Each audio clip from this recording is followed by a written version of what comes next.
Yo, what is up guys? Guido here, back again with another video, and this is a very different video from what I usually do, but in this video I'm going to show you guys how to replace your taillight on your Chrysler Aspen.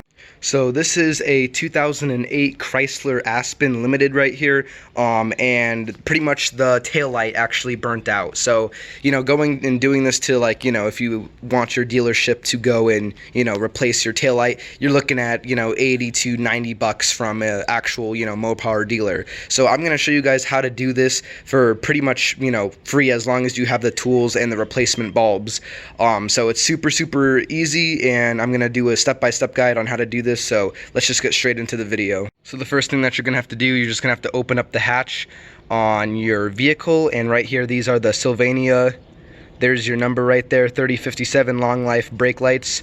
For your taillight, obviously it comes with two, so you can do one for this side and one for the right side, but this is the only one that's out right now, the driver's side, so you're only going to need to use one. And the first thing that you're going to need is you're just going to need just a simple tool, just pliers, or honestly anything, needle nose pliers, whatever.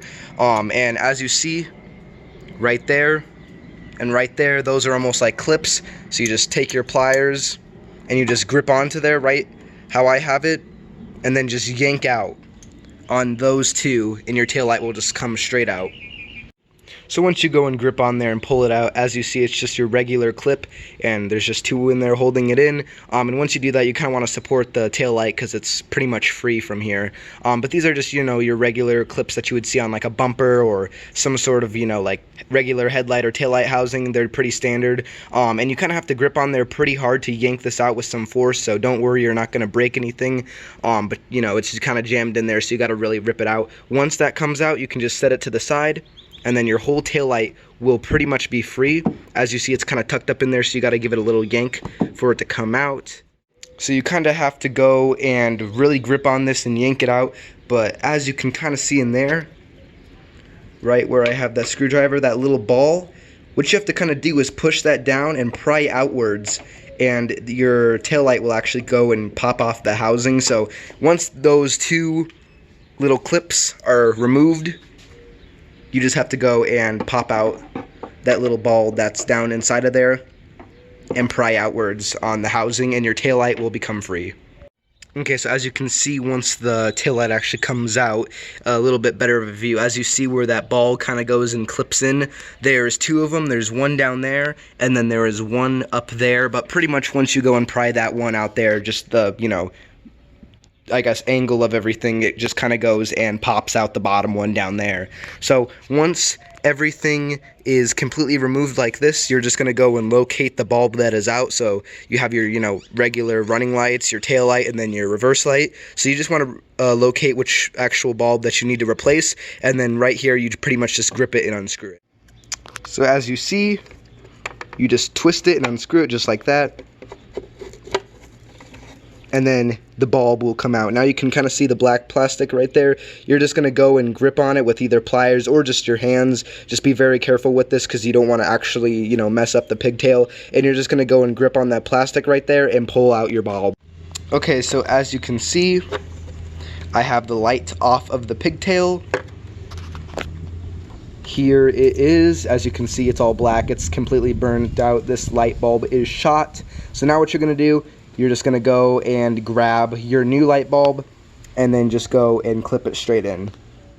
So as you can see, this is the burnt out one. As you can see, the little piece is disconnected in there and it's all black. It's completely burnt out. So now you're going to get your new replacement taillights, and always grab it from the actual plastic right here. Do not grab the bulb, because if your oil and stuff gets on there, it actually can make the bulb fail prematurely.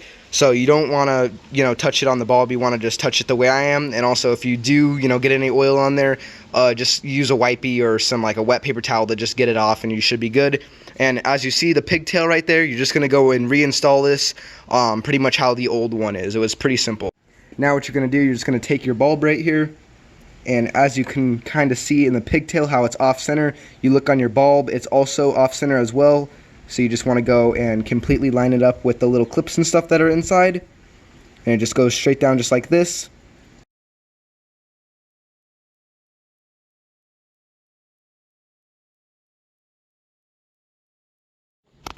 So as you can see, it is completely in now. You're probably gonna have to actually grab onto the bulb to push it in, just because it's a really tight fit. So once you do that, make sure to get like a little wipey. This is for like cell phone screens and like bulbs and like lenses and stuff.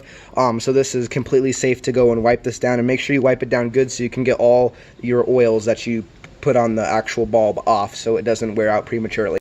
So as you can see, I have it slid back down into there. It's super easy. Actually, when you have the pigtail out, there's going to be like a little rubber gasket. If you really want, you can go and put like dielectric grease or something on it so it keeps water out, so water and moisture won't like get inside your taillight and everything. But we've never had any issues with water getting, you know, inside the taillight and stuff, so we're not going to do it, and it's fine, just, you know, locked in there. And when you go and turn it down like I did, make sure you go like this pretty firmly and make sure it's completely locked in there. You don't want this to be a loose connection. Now what you're gonna do, you're just gonna go and put your taillight back in, just like how it was, and then the little clips have to go and line up with their little holes, and they just snap straight in. So once it is pushed back into place, as you see, kind of wiggle it, as you see it's clipped in completely, and then you just have to go and reinstall the two clips on this side. But as you see, everything is flush, so the two internal clips are completely clipped in. Now what you're going to do, before you go ahead and just install those two, you want to go and test your rear brake lights just to make sure it works, just in case, you know, something is loose or it's not in all the way. Okay, so as you can see, everything is installed. Like I said, hit the brake lights. As you see, it completely works, so that is the job well done. Now you just have to go and install your two little clips. Now once your two little clips are reinstalled, as you can see, just give it a little jiggle, make sure it's completely mounted on there, as you see it is, and then just go, shut the hatch, and job is well done. If you guys did enjoy this video, make sure you guys like and subscribe. It really helps me out. And also that is a good indication for me to do some more car videos. So if you guys enjoyed this, make sure you guys like and subscribe. Stay tuned. New videos coming out soon. And yeah, peace.